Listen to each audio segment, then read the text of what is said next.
une Française, 4 athlètes du 78 qui vont disputer les quarts de finale à partir de 20h au BMX Stadium. Beaucoup d'espoir autour de ces athlètes si l'on regarde les performances qu'ils ont réalisées ces dernières années. Et on peut déjà commencer, soyons chauvins, à rêver de médailles, 4 nouvelles médailles prochainement. Eh bien justement Wilfried, je vous propose qu'on retrouve à proximité du stadium de BMX Grégory Canalé. Grégory, les épreuves démarrent ce soir. C'est à partir de 20h qu'entreront en lice les 48 athlètes engagés sur ces épreuves de BMX Racing, 24 chez les femmes, 24 chez les hommes, avec parmi eux des Français en lice. Et dès le début de soirée, Joris Daudet et Sylvain André seront sur la ligne de départ du premier quart de finale. Romain Mailleux, lui, est inscrit dans le deuxième quart de finale. Chez les femmes, ensuite, on retrouvera Axel Etienne dans le troisième quart de finale. Et des quarts qui se déroulent en 3 manches, avec à chaque fois les 3 premiers de chaque groupe qui sont qualifiés pour les demi-finales au programme demain, tout comme à la grande finale. Et il y a beaucoup d'espoir dans la délégation française qui compte dans ses rangs les meilleurs pilotes mondiaux. Joris Daudet est l'actuel numéro 1 mondial. Romain est deuxième. On espère que les Bleus connaîtront meilleure fortune qu'au JO de Tokyo en 2021, où ils n'avaient ramené aucune médaille malgré la présence de 3 tricolores en finale. Axel Etienne est aussi chez les femmes. Côté tribune, le stadium de BMX de Saint-Quentin en Yvelines se prépare à recevoir jusqu'à 5000 spectateurs. Et pour patienter avant le lancement de la compétition au stadium BMX de Saint-Quentin en Yvelines, avec nous en plateau, Ronald Duhart, pardon, vous êtes le président du club de BMX de Voisins-le-Bretonneux. Bonsoir, merci d'être avec nous. Avec nous également Nicolas Iglesias, vous représentez le club de BMX des Clés-sous-Bois. Bonsoir. Bonsoir. Alors on est à quelques heures maintenant du lancement des épreuves de BMX. Dans quel état vous êtes tous les deux ? Alors, il y a beaucoup d'excitation.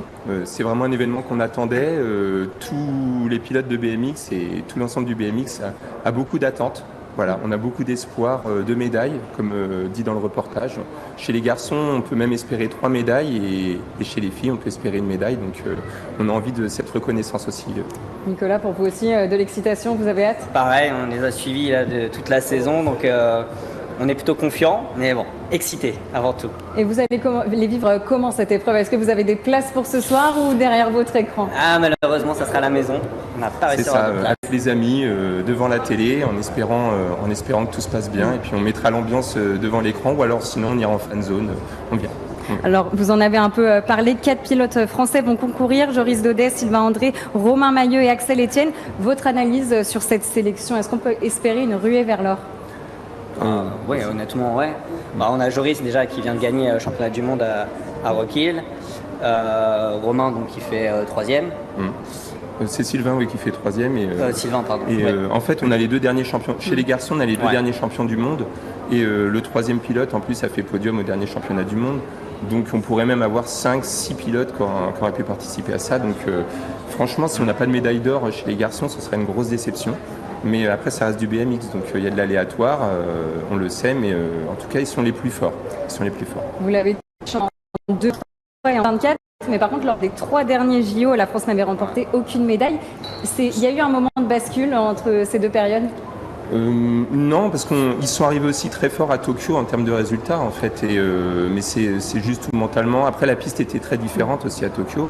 Mais c'est vrai qu'on avait 3 finalistes sur 7 et ils ont fait 4, 6 et 7 avec Joris Daudet, là, qui est le plus grand espoir de médaille d'or, avec Romain Mailleux, qui avait la médaille de bronze jusqu'à quelques mètres de l'arrivée. Joris rentre 3e dans le dernier virage et glisse tout seul bêtement. Bon, c'est un manque de chance aussi, quoi. La météo qui n'était pas bonne.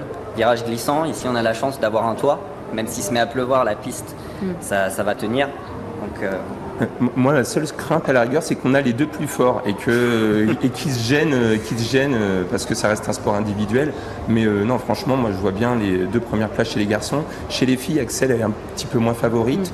Mais si elle est au maximum de sa forme, on la voit souvent. Elle s'entraîne souvent sur les pistes de Saint-Quentin en Yvelines et elle est très disponible. Et on croit vraiment fort en ses chances d'accéder au moins à une médaille de bronze et voire plus avec un peu de réussite. Justement, c'est des pilotes du territoire. C'est comment dans vos clubs en ce moment ? Vous sentez qu'il y a l'effervescence auprès des jeunes et des moins jeunes aussi peut-être ? Ouais, bien sûr. En plus, c'est des pilotes avec lesquels on peut rouler tout au long de l'année. Des fois, ils roulent à côté de nous. C'est pas des stars intouchables. On peut aller leur parler, on peut rouler avec eux, faire un départ à côté d'eux. Ils sont accessibles. Et donc, du coup, on a encore plus envie qu'ils gagnent. même s'ils ne nous connaissent pas vraiment, pour nous c'est comme des amis quoi. Et donc, mais je pense que la force du public aussi va les aider. Oui, c'est ça. Nous, par exemple, Axel Etienne, on la voit très régulièrement à Voisins-le-Bretonneux. Le pôle vient s'entraîner aussi sur nos pistes, donc le pôle France. Donc les enfants s'identifient facilement à ces stars dans leur sport qu'ils fréquentent du coup souvent. Justement, le BMX, il y a de plus en plus de clubs dans le département. Est-ce que ça va donner un coup de projecteur aussi à la discipline ? Oui, alors après on a toujours des difficultés pour accueillir tous ces nouveaux pilotes parce qu'ils voient ça, on le voit à chaque fois après les Jeux Olympiques, hein, ils viennent en septembre, ils souhaitent s'inscrire. Nous, c'est vrai qu'on est que des bénévoles dans tous les clubs yvelinois, donc c'est pas toujours facile d'accueillir, mais en tout cas on prendra toutes les bonnes volontés. C'est vraiment un sport qui mérite d'être reconnu à sa juste valeur. Donc je pense que oui, à chaque fois on va avoir quelques jeunes et peut-être moins jeunes qui vont voir cette discipline et voilà, ça va vite, c'est spectaculaire, il y a de la prise de risque, mais c'est pas trop dangereux. Donc oui, je pense qu'il va y avoir une vraie émulation là-dessus.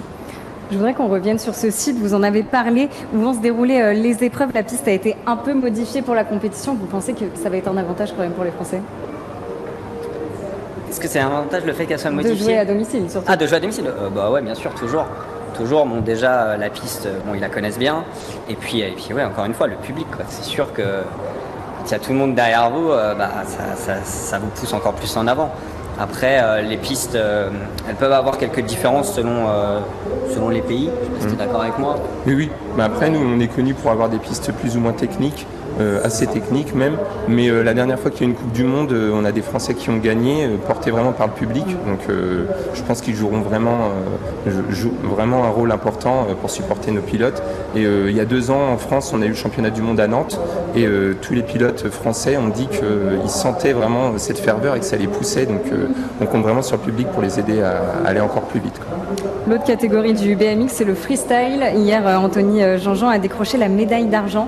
Qu'est-ce que vous avez pensé de sa performance ? De bronze, pardon. Oui, je crois qu'il a eu le bronze. Ouais. Franchement, quand on voit son run, je pense qu'il pouvait même avoir l'or. Hein.